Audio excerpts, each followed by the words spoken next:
is it 2 a.m. on a Sunday and not 4 p.m. on a Monday? Which is a good question. And I'm thinking about campaigning for president, maybe just on that issue alone, and bringing the country together. Okay? Also younger, just saying. So, yeah, just a little, not a lot. Still, yeah. Over 35, that's all that counts, right? That's right. So, hey, real quick, just say hi to the folks around you, some of your parents, some of the kiddos around you, whatever. Let's continue worship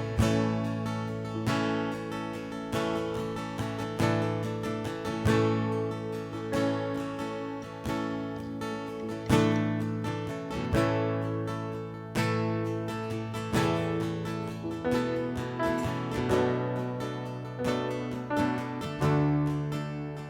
This morning, if I could, we're going to try something out together. Just me. Just want to teach you this chorus real quick. Really enjoy this song. Yeah, it's just I've been singing these words myself for the last couple weeks. So if you would, let's just have this chorus. We're going to teach you this and we'll do a little song together. Okay? So it says, "There's everything I need. It's just that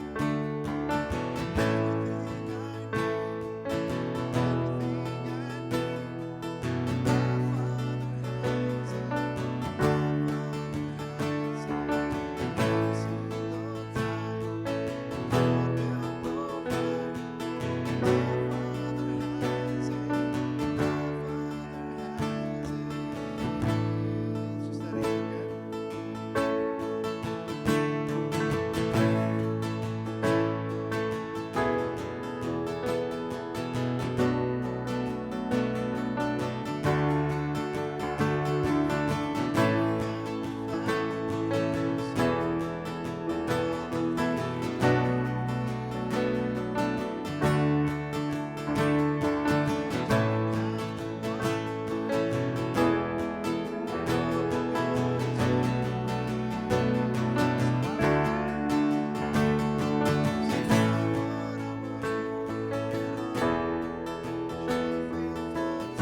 standing for the reading of the word.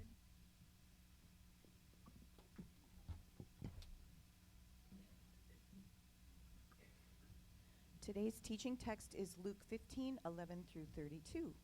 Jesus continued, "There was a man who had 2 sons. The younger one said to his father, 'Father, give me my share of the estate.' So he divided his property between them. Not long after that, the younger son got together all he had, set off for a distant country, and there squandered his wealth in wild living. After he had spent everything, there was a severe famine in that whole country, and he began to be in need. So he went and hired himself out to a citizen of that country, who sent him into his fields to feed pigs. He longed to fill his stomach with the pods that the pigs were eating, but no one gave him anything. When he came to his senses, he said, 'How many of my father's hired servants have food to spare, and here I am starving to death? I will set out and go back to my father and say to him, Father, I have sinned against heaven and against you. I am no longer worthy to be called your son. Make me like one of your hired servants.' So he got up and went to his father. But while he was still a long way off, his father saw him and was filled with compassion for him. He ran to his son, threw his arms around him, and kissed him. The son said to him, 'Father, I have sinned against heaven and against you. I am no longer worthy to be called your son.' But the father said to his servants, 'Quick, bring the best robe and put it on him. Put a ring on his finger and sandals on his feet. Bring the fattened calf and kill it. Let's have a feast and celebrate. For this son of mine was dead and is alive again. He was lost and is found.' So they began to celebrate. Meanwhile, the older son was in the field. When he came near the house, he heard music and dancing. So he called one of the servants and asked him, 'What's going on?' 'Your brother has come,' he replied, 'and your father has killed the fattened calf because he has him back safe and sound.' The older brother became angry and refused to go in. So his father went out and pleaded with him. But he answered his father, 'Look, all these years I've been slaving for you and never disobeyed your orders. Yet you never gave me even a young goat so I could celebrate with my friends. But when this son of yours, who has squandered your property with prostitutes, comes home, you kill the fattened calf for him.' 'My son,' the father said, 'you are always with me, and everything I have is yours. But we had to celebrate and be glad because this brother of yours was dead and is alive again. He was lost, and now he is found.' This is the word of the Lord."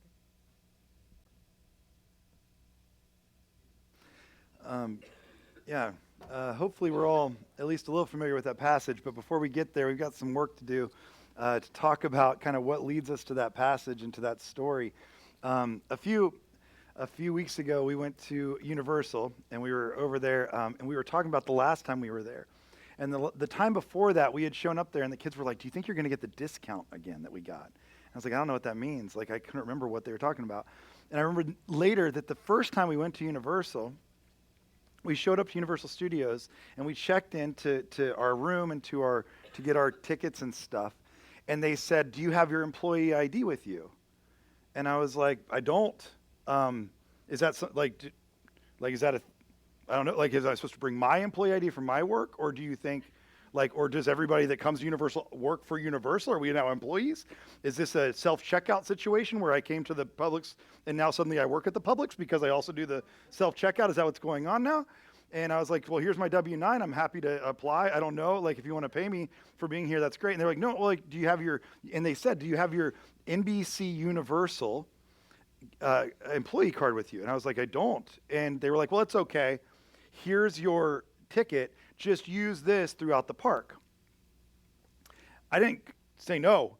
I took the card because I don't know if you've ever been to a theme park, but everything costs, I don't know, a mortgage. It's like if you want one drink, it's like, well, do you have, I don't know, did you want to sell a car and give us that, or did you want to sell a kidney for a meal? Like, it's that kind of thing. And I was like, well, I'll take the discount. And so everywhere we went, I would give my pass to people and say, "I want to buy this," and they would say, "Well, do you have your employee ID?" And I would just say, "No, I don't have it with me," because I didn't. That's a true statement, although it's kind of a lie. And I got discounts throughout the whole day. And it turns out that there must be a Kevin Stamper who works for NBC Universal, who's not me. I don't know if you know this, it's not me. And this person gets a discount every time they go to Universal. I don't know what they do at Universal. I've actually tried to Google their name. And the whole time I'm walking around, I'm thinking, I bet that other Kevin Stamper has a really cool life. Like, I bet he does cool things with his life. Like, I bet he works somewhere in NBC Universal. He probably works, like, doing some awesome job now. I don't know. He might, like, literally, like, just clean the toilets at 30 Rockefeller Center or something. But in my mind, he does the coolest job. Like, he probably has a cooler life than me. He probably does better things than me. I'm thinking about all this stuff that he must do as I was like there the whole time. I was like, Kevin Stamper, NBC Universal Kevin Stamper is probably awesome. NBC, like, and then like regular Kevin Stamper, not quite as cool. But NBC Universal Kevin Stamper, he's amazing. And I'm putting together this profile of this person in my mind. I don't know. Unfortunately, we went back this year, and I just put my name in, and nothing came up. And I think maybe Universal Kevin Stamper got fired. I don't know. He doesn't work there anymore. I don't think he still has the job. Or I got him fired because I used his discount way too much across the park. We're like, we lost money on this guy. Wasn't worth it. How can he eat that much food? You know, that kind of, I don't know. How does he drink that much butterbeer? It can't be possible. And I did it, guys. And so I think about these things, like when I think about identity, I think about all these things where I think we have this idea, and as we look at Lent, we've kind of been looking at this through a different lens. Not just the stuff we give up, not just food or social media or things we give up like that, but what is it that we kind of assume about ourselves? What are the things we put on ourselves that we think like, these are what make me who I am and the things that are making my identity what it is? And what are the things that would make me cooler or better? What would make me a better person or a more accessible person or a more available person or a more interesting person or a more online person or a more influencing person or a better salesperson or a better employee person, whatever it is, all these things that we put on ourselves. And what I find most often as we talk about identity is that we think identity is additive. Remember that what we used kind of as the identity definition, so just very simple, is like where you the individual, you person, receives value, worth, and meaning. When we think about value, we think about worth, we think about meaning, we usually think it's an additive thing. We add that to what we already are. Those are not just naturally assumed in who we are or where we find our value. There's not just an assumed idea that we are enough. Usually. Now, maybe you have a different understanding than I do. But generally, I don't think we assume that we are enough. We assume that something else would be better. Someone else would be better. That if we had a little bit more of whatever it is, if we had a little bit more popularity, if we had a little bit more of possessions, if we had a little bit more status or a little bit more something to ourselves, a little bit more interest to ourselves, if we were a little bit smarter, if we had a little bit more letters behind our name or a different salutation in front of our name, if we had a little bit different clothing, if we were just a little bit more mature or a little bit smarter in what we were doing, any of these things, if we were in a different relationship, if we had a different achievement, whatever it is, we think that would be what would make us more in our identity, right? We assume value, worth, meaning, those all come with additive things. But what we see when we look at identity in Jesus' terms, remember, this story begins with Jesus going to the desert. And I'm not going to rehash all of it, but I just want to give you a quick overview again, because remember, Jesus is baptized. Again, you can find that in all the Gospels. Jesus is baptized, and God says that this is his beloved and on whom his favor rests. Like, this is the one that I've chosen. He is mine. And then all of a sudden he's forced into the desert and he now has no food, but more than no food, he has no people. He has nothing around him. Everything is stripped away from him. And I want to be clear, like, as we talk about Lent, this year we're talking a lot about just what it means to strip away kind of the identity of ourselves. I do believe that Jesus is stripping away, by the way, like food and all the other things that we do for Lent. If you're a person who's like, I like to, give up certain foods or sweets, or I like to give up coffee, or I like to give up caffeine, or I like to give up social media, or whatever it is, that's not bad. Don't hear me as that's bad. But I think that there's a deep level, because actually probably next Lent, like we'll probably talk about stuff like that. But this Lent, this year where we're at, is we're going to talk, I want to talk about what Jesus does here, because it's more than that. He strips away all those things because what he's doing here is he's identifying himself. He's finding out who he is so that he can go do the ministry that God's called him to do. And he's forced into the desert, and this tempter comes along, Satan comes along, or the devil, whatever you want to call him. Again, we usually call him the accuser. He comes up and he starts to tempt Jesus, and he tempts him in three ways. First of all, he says, if you are the Son of God. And then he says, turn those stones into bread, which is really an identity conversation about himself. You be enough for you. You do you. Then the second thing he does, he takes him to the temple, to the top of the temple, and he actually tempts him with becoming greatly religious. Like, look at all the religious people at the bottom of this. And if you throw yourself off and you get caught by the angels, you're going to be the man, and everybody's going to love you, and all the religious folks are going to come around you, and you will win religion if you do this. And Jesus does not do it. The third thing that he tries to add, I'm saying all these are additive pieces. Then he tries to add to him, bow down to me and I'll give you all the kingdoms of this world. Talk about an addition. I'll give you all this stuff. I will add to the identity that God's already given you. God's already given you identity, saying you are his beloved, that he loves you and he is pleased with you. That's what God's saying about you, but I'm going to add to it all the kingdoms of this world. That's quite an addition. And Jesus doesn't do it. There's these temptations to be religious or to get the world or whatever and add these things to who we already are. Some of us, we struggle with this all the time because we live in a world where a lot of our identity is additive. It's what we can add to, not what we can subtract from, but what we can add to our identity. What can we put on top of the identity we already have that will make us more interesting or appealing? What is it that we can add to our identity to give us more value or more meaning? But Jesus does the opposite. He subtracts from. He says, well, let me go just take these things away. I'd actually rather not have them because they're not true to who my identity is. This is why if you ever study identity crisis, if you ever look at what identity crisis is and where it comes from, there are a few major factors that we see lead to every identity crisis. Like here are just a handful of identity crisis pieces from one website, and there's lots of websites that would validate these same things. But the cause of identity crisis, these are just a few. But a lot of them come from like if you've moved away from something. So if you move from place to place, some of you have done this, and suddenly you're in a different circle of people, right? And you're like, I don't really know where I fit in anymore. That becomes an identity crisis for a lot of people. Some identity crises begin with retirement, actually, right? When you don't have a job anymore that defines who you are, when you don't go places anymore and somebody says to you, what do you do? And you're like, nothing. I play golf and stuff. Like, it changes things. I'm not saying it's right or wrong. It just changes our identity at some level. This is why some people will consistently work for their entire lives because it's just something that they need. And it does. I'm not saying work doesn't give us meaning. It does. But it also sometimes becomes our identity, which is different. If it adds to these things. Or a loss of a job. Again, similarly, if you lose a job, I have sat with many people who are like, I don't know who I am without this job. I've sat with people who have lost jobs, and when you sit with them, they're like, I don't even know who I am. Not, I don't know what I do. I don't know who I am without that position, without that title, without that job to go to every single day. Some of it is divorce. People go through divorces, and suddenly you don't know who you are outside of the relationship you were in. Death of a loved one. If you lose a parent, especially, sometimes it really becomes an identity crisis for us because we don't know who we are without that parent or that person around us. But it could be anybody. It could be a grandmother or a grandfather. It could be a child. Sometimes we don't know who we are without ourselves in light of that other person. But do you see what this means? I'm not saying that these things are wrong, but when we subtract things from our lives, when we subtract, I'm not trying to say like we should do this harshly, but notice how much when we subtract something from our lives, it removes all of our identity. Like we're not sure who we are anymore because we've subtracted. What we like more is let me add something too. We like that stuff. We like the let me add some letters behind my name. Let me add a different salutation in front of my name. Let me add a relationship to. Let me add a new spouse or a new partner or a new person. Let me add to. We love that stuff because that seems to validate our identity and create a better one in our minds. But those things are all fragile and they fall apart, and then our identity is right back where it started with an identity crisis. And so when Jesus goes through this, he subtracts from.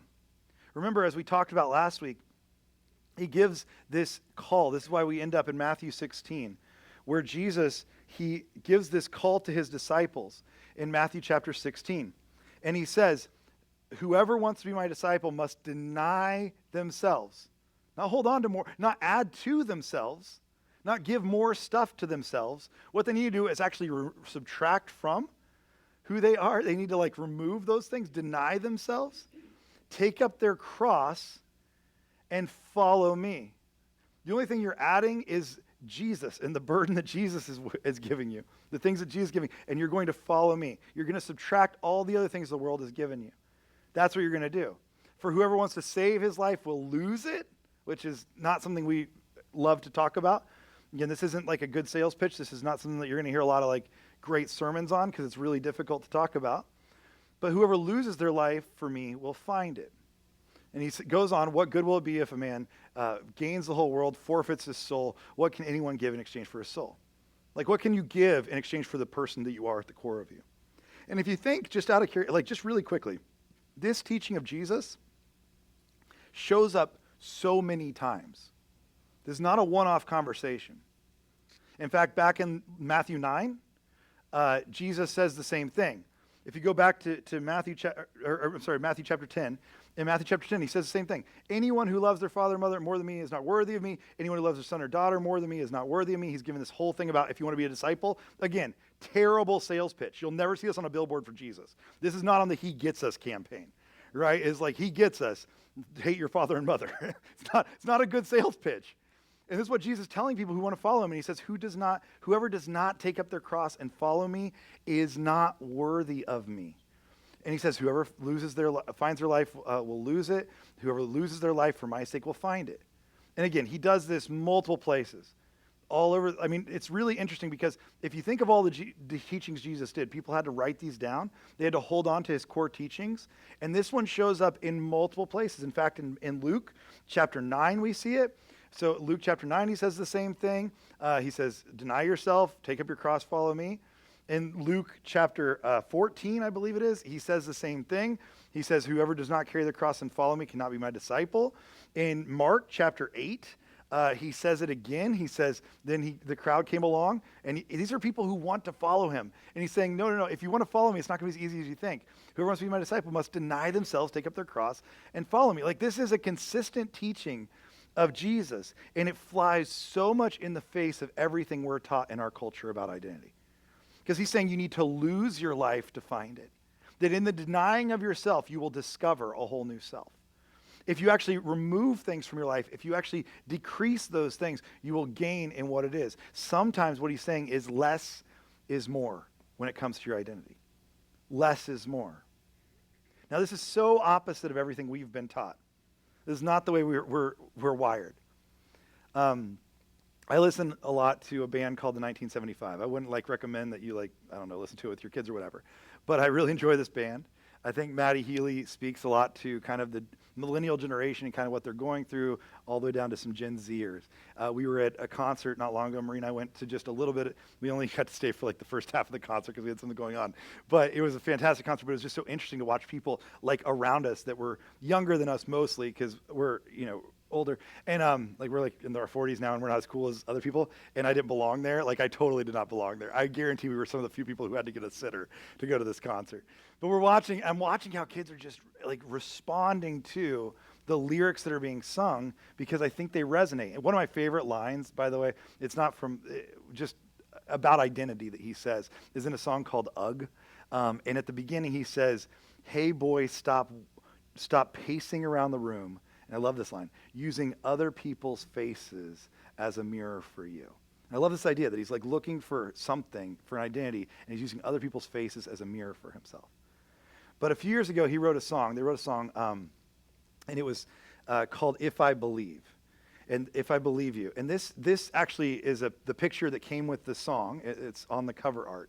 And it's actually taken in a church in Manchester. And this If I Believe You, I really love this song because he's actually saying, if I believe you, and it's about his relationship with God. Now, Maddie Healy, the singer of 1975, has been clear he's an atheist. He's very clear about it. But he's really wrestling with something in this. I want to just give you a couple lines that he says in this. So he starts off the song, and he actually says, I've got a God-shaped hole that's infected. Now, for me, after this week, I don't really want to talk about this line a whole lot, because some of us have had infections, and it's terrible and really painful. And so, anyways, I don't know if he's ever had a real infection, because you wouldn't write songs. It hurts a lot, and some of us are struggling with it. So, but I've got a God-shaped hole that's infected, and he says, and I'm petrified of being alone now. It's pathetic, I know. Now he's talking about, if I believe you, God, this is what I'm saying. I've got this God-shaped hole. And he goes on in the song, and he starts, this is the chorus, and he says, and if I believe you, will that make it stop? This yearning, this longing he's got. If I told you I need you, is that what you want? And he says, and I'm broken and bleeding and begging for help. I'm asking you, Jesus, to show yourself. And he goes on just a little bit more. He drops these lines kind of at the end, where he starts saying things like, that if he's lost himself, how can he ever find himself? He's lost in his identity. How can he find himself? What's interesting is he did an interview about this song. He said, I wrote this song because I'm envious of people who have a relationship with Jesus. It's interesting. He said, I'm envious of people who have a relationship with Jesus because they seem to have a sense of identity. Like, it was an actual conversation he had. That he was envious because people that have this relationship with a higher power, a being, a divinity, whatever you want to call it, with some kind of relationship outside of themselves, that he actually saw them as people who had a different identity. They actually had this, they didn't have this yearning all the time. They were people who were grounded in something greater than themselves. I think it's an interesting observation for us. Because he sees it as actually, and I just imagine, and this is just me, I'm just imagining, that this is a guy who has added to his persona, to his identity constantly. He's a rock star. He lives a rock star life. He's added in the drugs, and he sings a lot of songs about that. He's added in the sexuality. He sings a lot of songs about that. He's added in the relationships. He's added in all the other things you can do. And yet he still can't figure out who he is at the core of himself, and he's wrestling with this in songs just like this. He's done all the adding, and now he's like trying to be like, do I have to subtract something? Is there something I need to take away? Because, Jesus, I need you to show me what this is. I've got this hole inside of me, and maybe that's what I need to address. And I think for many of us, we like the additive stuff. I mean, again, we see it with Jesus and what he's doing in this moment, but we also see it, again, throughout Scripture. There's tons of stories. If you go through the identity class that we've done, again, we talk about John the Baptist. I think he has one of the best stories right at the beginning of the book of John. Right at the beginning, a bunch of people show up to John the Baptizer, and they say, are you a prophet? Are you Moses, like reincarnated? And he says, no, I'm not. And they say, well, are you, and they say, like, are you Elijah? Are you another prophet? Which, these are pretty big names. I don't know if you know or not. Like, these are good ones. He's like, no, I'm not. Then they ask him, are you the Messiah? Are you the one who's supposed to come? Are you Jesus? Are you the Christ? And he says, no, I'm not. That's a tough, tough thing to say no to, by the way. And he's very clear that's not who I am. And then he quotes Isaiah. No, I'm the one who's in the wilderness crying out, prepare the way of the Lord. I know exactly who I am. I don't need to add stuff to my identity. I know exactly who I am. Just seconds before this passage where Jesus says that if you want to come after me, you're going to have to deny yourself and take up your cross. Just seconds before it, he has that conversation with Peter, where he asks Peter, who do people say I am? And Peter then says, you're the Christ, you're the Son of God, right? Great identity statement. And that's when Jesus turns to Peter and says, right, you are. Great job, Peter. You get 100 on this test. But you're now no longer Simon. Remember, he was Simon. Now you are Peter. You are rock. And upon this rock, I'm going to build my church. And what he's saying with that is all the things that came with Simon, they're gone. From this point forward, you're a whole new person. And you're going to have to subtract a bunch of stuff that you've taken on in that name of Simon. And you're going to have to take on a new identity and a new understanding of yourself. And it's going to come with a whole new way of living. And that's what you are now. It's a new identity. He's telling them those things. And so right after that, he tells people, if you want to do this too, guess what it's going to take? It's not going to take you adding more things to yourself. It's actually going to take a subtraction of things from yourself. We're going to get down to the core of who you actually are. And for many of us, this is where we start to add in things. And we're taught to do this in our society, aren't we? We're taught that if you're having an identity crisis, if you feel like you don't know who you are, if you're struggling with that, then what you need is you need to add a relationship. Right? You probably need to find the right people or person. You need to add those things in. You need to add some education. You need to add some kind of accolades to your name. You need to go on a shopping spree. Maybe you need some retail therapy. You just need to get some new clothes. You'll figure it out. Many times in our culture, this is where we're taught that you need a new sexuality. You need an identity that's based in your sexuality. Anybody seen that one happen? That's where your identity comes from. Where it comes from, you need to make more money. You need to start chasing more, and you need to start getting more money. You need to have that side hustle. You need to get after it. This is where we're taught. And Jesus is saying the opposite has to happen here. This isn't where it comes from. And I had a friend. I had a friend who like really. I remember this like going to college. He had a friend. So I had a friend named Bamba, and Bamba was a Mexican fella who was pretty large. He was a really great rapper, and Bamba was always called Bamba just from the song La Bamba, and it was just a thing. He was just called Bamba. I remember I had a buddy who was driving to college with Bamba, and his name was Howard.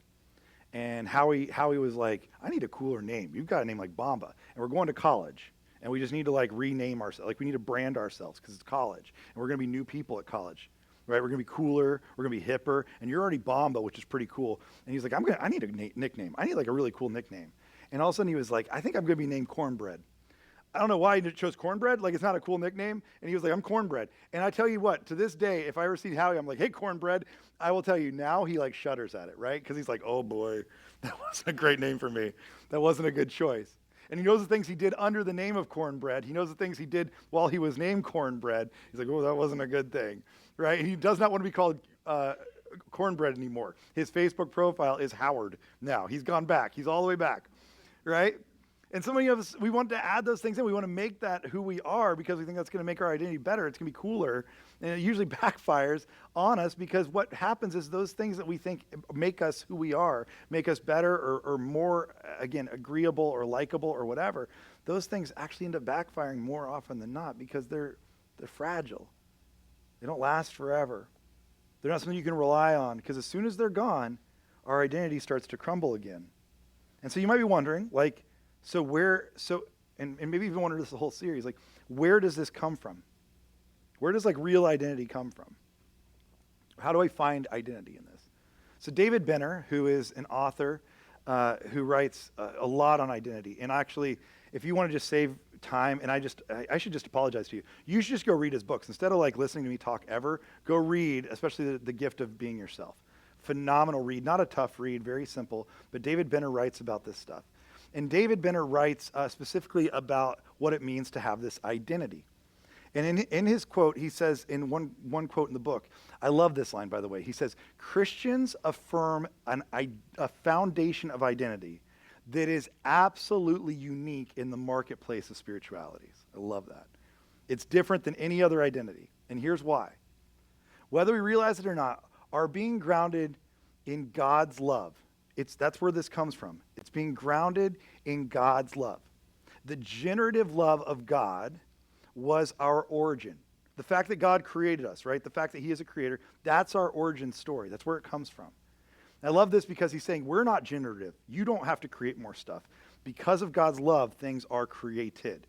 He says the inextinguishable love of God is the only hope for our fulfillment. That's the only hope we have. Love is our identity and our calling, for we are children of love, created from love, of love, and for love. Our existence makes no sense apart from divine love. It makes no sense apart from divine love. This is like where we find ourselves, right? If we're looking at what identity comes from, how identity works. It comes from the fact that we are loved by God. That is, and it stands as the only foundation for identity. If we look for identity anywhere else, it's going to be fleeting and it's going to fall apart on us. The only place we can look for true identity is looking at the love of God.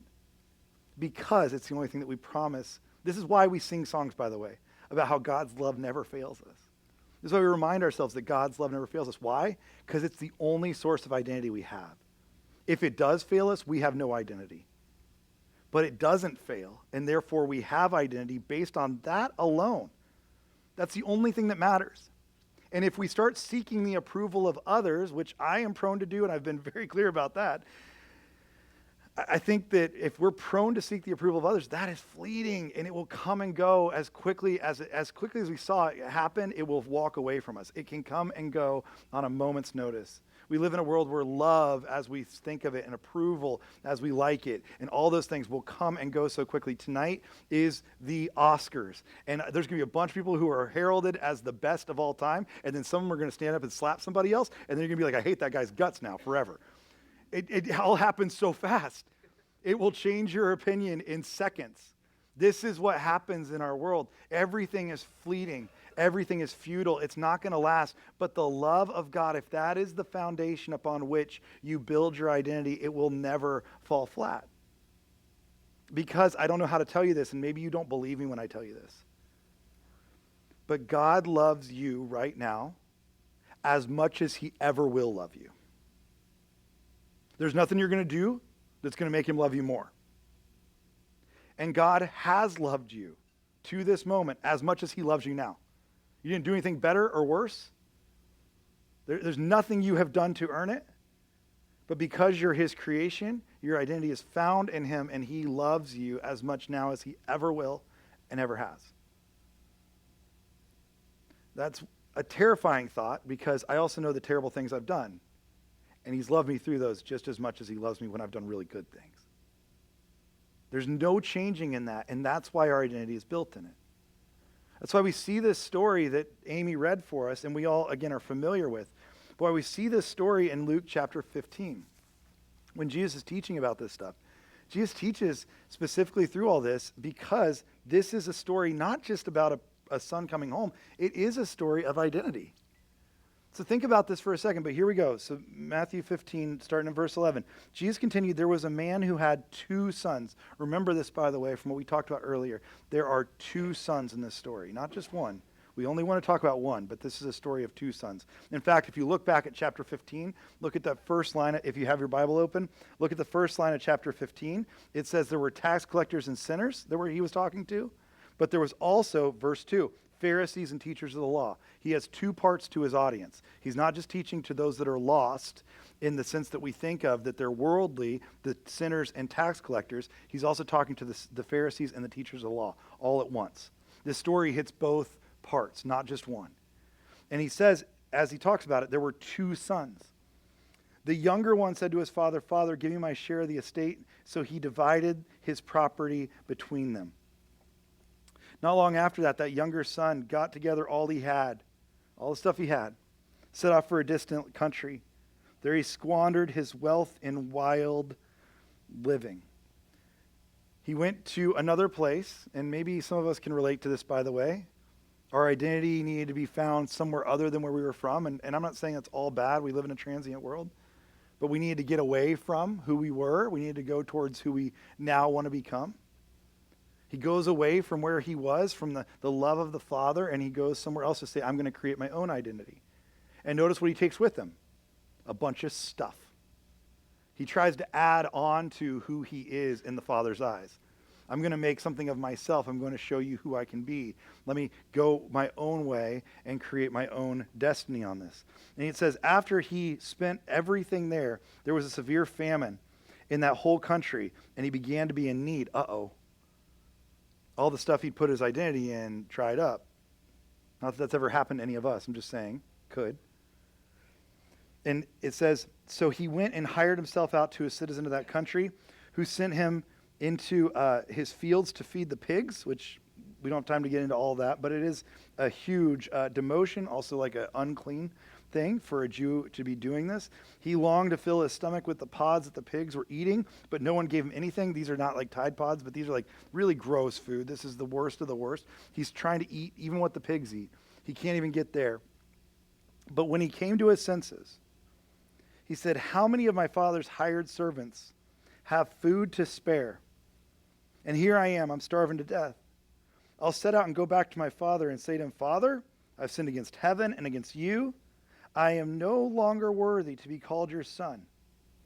Make me like one of your hired servants. And he got up at once and went to his father. Now think about it for a second.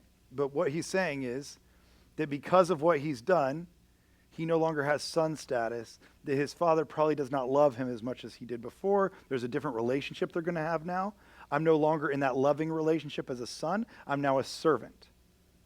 We've broken that relationship. There's no longer that anymore. I'm going to lower myself to just be a servant. And he's changed considerably. He's lost everything he's had. And he got up at once, it said. So he got up at once, and he went to his father. But while he was still a long way off, his father saw him. Now, he thought he was looking for his father. Instead, his father is looking for him. He saw him and was filled with compassion for him. He ran to his son, threw his arms around him, and kissed him. And the son goes through part of his prepared speech. I just want you to see, there's a little bit of the speech he gets through. He says, the son said to the father, Father, I have sinned against heaven and against you. I am no longer worthy to be called your son. Now, he's supposed to say the rest of the lines. There were more lines to this, but the father cuts him off. The father says to his servants, quick, bring the best robe, put it on him. Put a ring on his finger and sandals on his feet. Bring the fattened calf and kill it, he says. Something they've been holding on to for a long time. Let's have a feast and celebrate. For this son of mine was dead and is alive. He was lost and is found. And they began to celebrate. Now, I can't tell you, again, how much this story at this point in my life just resonates with me on multiple levels. If you've ever read the book Prodigal God, by the way, by Tim Keller, it's a short read. I cannot recommend it enough. It will change your entire mind on this. For me, it's also changed my life a little bit. Just understand the extravagance of the grace that God shows here. This isn't a story of a prodigal son, by the way. The prodigal means extravagant. And yes, the son lives extravagantly, but the father is much more extravagant in his grace, isn't he? It's a prodigal God. It's not a prodigal son. And again, I've mentioned it in our family. I have a niece who walked away from our family, walked away from the church, walked away from her faith, walked away from everything she knew. And she took what she had and she moved away. And she literally told us, do not contact us. Do not contact me. I don't want to hear from any of you. The only person she would communicate with was actually my son, Oliver, out of our entire family, because she said she didn't feel judged by him. And she left for 18 months. We didn't hear a word from her. We didn't know if she was alive at times. We didn't know who she was with. We didn't know where she lived. We knew there was a coffee shop she worked at a time, and we would call there occasionally to see if she was still there, but she left that job, and we didn't know where she was. And it was right around August. My brother was coming down to visit us, and he was coming down with him and his wife and his son, just the three of them, because they didn't know where she was. Been 18 months since we'd heard a word from her. And we got a call from my brother, and he said, hey, we're on our way down, but just so you know, there's going to be a fourth of us. There's going to be a fourth with us. And he said, Abigail's coming with us. We're like, what happened? And he said, well, she called, and she said, Dad, I'm done here. I want you to come get me. And my brother, her dad just drove, to Nashville that night, picked her up. Not a lot of questions asked about where all her stuff went, why she had nothing to her name, what had changed in her life. He brought her home. I remember walking into the door of our house when she got there, and she had already been at our house, and we walked in the door, and we saw her. I just remember the hug that we gave her, that I was able to give her. She didn't feel judgment. She felt nothing. I promise you, she told us afterwards, she felt nothing but just love and acceptance from a family who wanted her so badly. And we didn't really care the whole backstory, to be honest with you. We didn't have a lot of questions about it. That wasn't what was important. What was important, what was lost is found. And we love her so much, and we were so grateful to have her back. This is the story that he's telling. The people have tried to find identity everywhere else, but there's a loving Father who has not wavered for a second. And all he's wanted, he's been sitting on a porch waiting, just watching, just looking for this eye contact from this child who has left him. And he just wants her back. He just wants him back. He just wants the child back so badly. But then there's this other child there. And if I'm being honest with you, I've never really been the prodigal kid who left. I've never been the one who ran away. This is the person I identify with more. Because I didn't find my identity by trying to run away from. I found my identity from trying to stay and be better than. Just as Jesus had to overcome temptation to the world, he also had to overcome temptation from the religion of the day and self-righteousness and saying, I can prove myself and create my own identity by how good I am and the things that I can do. And so it says beyond that, meanwhile, the older son was in the field. When he came near the house, he heard music and dancing. So he called one of the servants to ask him, what's going on? And the servant says, your brother has come, he replied, and your father's killed the fatted calf because he has him back safe and sound. And the older brother does not become happy, does not join the dancing. The older brother becomes angry and refused to go in. So his father went out and pleaded with him, but he answered his father, look, all these years I've been slaving for you and never disobeyed your orders, yet you never even gave me so much as a young goat so I could celebrate with my friends. But when this son of yours, who squandered your property with prostitutes, comes home, you kill the fatted calf for him? You see the difference here? What I want you to see is neither one of the sons wanted the love of the father. They wanted the stuff of the father. They wanted the stuff that they could get added to themselves, when all they needed at the core of themselves was just the love of the Father. Their identity was already rooted in that, but they wanted to add to in whatever way they saw fit. And the father says, my son, you were always with me. Everything I have is yours. But we had to celebrate and be glad because this brother of yours was dead and he's alive again. He was lost. I don't think he's just talking about he was lost physically in another place. I think he's talking about he was lost. Like who he was lost. But now he's been found. His identity was lost. He was lost. And now he's found. For some of us, we have the same stuff. You might find yourself here today, right now. You have done one of these things trying to find your identity.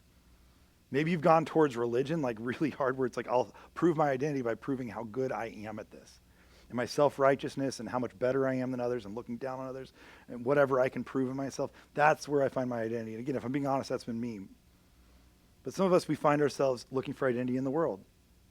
If I can just have that one more thing, that one more person, that one more relationship, that one more degree, whatever it is, whatever we have to add to ourselves to make ourselves worthy in our own eyes or in the eyes of others, that's what we're going to do. I'm not saying those things are bad. I'm just saying when they become our identity, it becomes a whole different conversation.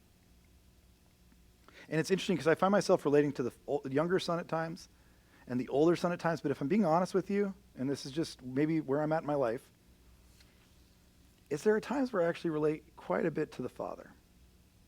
I'm not trying to put myself in God's shoes, but there are times where I find myself relating a lot to the father. Like with kids, it becomes a little different. And I have these kids who now think they're like teenagers and stuff.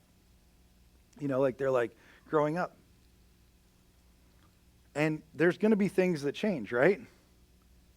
But I don't know if you've ever experienced this with maybe somebody that you love. Maybe it's your own kids. Maybe it's somebody that you love that you've known since they were a child. It's hard to see them as anything but that child, isn't it? Like it's hard when they might grow up and they might get all the stuff and all the trappings around them, but you still know them as that child. You still know who they are at the core of them. Do you know what I'm talking about? Like it's not fooling me. I know who you are. I know your identity, and I love you. I love that about you. And we have this thing where we look at them and they look at us, and I think we look at them differently than what they would expect us to look at. I'll tell you, when my niece came back, I know that when she looked at me and I looked at her, she saw something different than what she expected to see. St. Ignatius, and this is a weird tangent, and I apologize, but this has changed my prayer life a little bit since I came across it a few months ago. St. Ignatius has a thing, and this was in the 16th century, where he was writing these exercises you should do in your spiritual life. So like these are exercises that you go about in your spiritual life. And he wrote down basically a 4-week kind of study is what we would call it today. Almost like a purpose-driven life type, like you have studies every day or whatever. But then he wrote an addendum at the end. And he went back and wrote additions. And he wrote 8 different additions. These are things I would add in to what I've already told you to do. So these are the 4 weeks you should study. But these are additions. And he writes kind of the first one, the first edition was like, you should Take time every night to prepare your heart for the morning so that you're ready in the mornings, that you've already like set your alarm basically for what you're going to do spiritually. And he kind of has these things, prepare your heart in the morning then for what you're going to experience that day. Those are the first two addendums. This third one, it really is beautiful, but it's also terrifying. He says this, a step or two before the place where I have to contemplate or meditate, I will put myself standing for the space of our Father. So like if you think about like the physical space, I'm going to stand there. My intellect raised on high, and I love this line. This is where it gets me. Considering how God, our Lord, is looking at me. Have you ever thought about how God is looking at you? David Benner, again, he writes it a little bit cleaner, but this is how he kind of says it. That he says that genuine self-knowledge begins by looking at God and noticing how God is looking at us. It's you looking at God who's looking at you. Now that sounds terrifying to us in many ways, right? Because sometimes like if we think about looking at God, we think he's going to be mad or he's going to have disapproval in his eyes. I don't know about you, like when I drive and I go places, I was driving the other day on 75 and there was this car that was in the right lane and we're all going, it's 75, so we're all going like 80 miles an hour, right? And like 85, 90 miles an hour, whatever it is. And we're driving, it was like near Fort Myers, and all of a sudden this car on the right-hand side, it's a big, like, it almost looks like a medical transport type of van, and they are just swerving just all over lane after lane. They're on the shoulder, they're coming into the middle lane, they just cannot, like, they're all over the place. And I don't know if they're on their phone, I don't know if they're sleeping, I don't know if they're drunk, I don't know what's going on, but they're all over the place, right? And I'm watching as this is happening. I'm trying to figure out how I can get all the way around them safely to pass. But a truck comes by in the middle lane who has a massive camper attached. Like I'm talking like a 20-foot camper on the back of their truck. They come down that middle lane and that truck, or this van swerves into the middle lane and it makes the truck then have to swerve around it. And suddenly that trailer goes flying out to the side and it comes back and it starts fishtailing across all three lanes. It's a full Fast and Furious moment. And I don't, and I'm not like a Fast and Furious driver because I drive a pretty rad Honda Civic, and so I wasn't prepared for this moment. So I literally just pull off to the side of the road. I'm sitting on the shoulder, watching this whole thing go, and just watching this trailer go across all three lanes of traffic. And it does it for a good minute or so. It's terrifying. That's a long time, and it's not hitting anybody yet, but it is just swinging back and forth. Cars are stopping on the shoulder of the road, and then eventually that truck just keeps moving at a slower pace, and that trailer starts to come back into the middle of the road and starts going again. And so I get back on the road, I'm driving, and I see that medical transport van.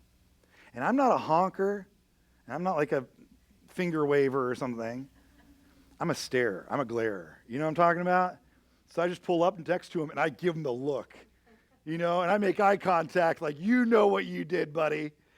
Anybody know what I'm talking about? This is why I believe that the worst drivers are tinted window people, because they can't get glares. They're like real tinted windows. You don't even know about it. And that's what we're afraid of. Like, if we were to say, like, if I'm looking at God who's looking at me, I think we're like, he's going to be glaring, he's going to be really mad. But as I've experienced this practice and thought about it more, I don't see that God. In the story of the prodigal son, do you see that God? Do you see that God who's sitting on the porch like, I can't wait to give him the look. I can't wait to stare him down as he has to come beg his way back into this family. I can't wait to see him grovel. I can't wait to see the look on his face. And if we're being honest, how many of us are that person? When somebody wrongs us, when somebody hurts us, when somebody walks away from us, how many of us are that person that cannot wait to give them that look? But that's not the nature of God. And it shouldn't be the nature of us either then, just so you know. Me included. Even when somebody drives real bad. The nature of God is that he says no, he is waiting for that moment and he chases us down. And when we look at God who's looking at us, it changes how we see ourselves in light of his love. If we looked at ourselves as God looks at us, we would see our identity completely wrapped in the love that he has for us. This is why as a father, my kids might like grow up and they might get new clothes or they might get new awards or acclaim, or they might do something really great. They might get letters behind their name. They might get new salutations before their name. They might be in new relationships. They might have new friends. They might have new spouses someday, whatever it might be. They might have things that happen in their life. Those are all great things, but I'm still going to see them as the child that I love. Those are all great things, but I'm going to see them as the child that I love. That's how God looks at you as you look at him. And that's where our identity is found. I just wonder, for me and for you, how our days change, how our actions change, how our lives change, if we were to actually believe that about God and begin our days and our weeks and our months thinking not about what we can accomplish necessarily, all those things are good, but how we can begin by knowing who we are because we are so loved by God. And everything else is just added to it. Everything else is just noise around the love that God has for us, and that's enough. Just want to just close with a quote that I had read,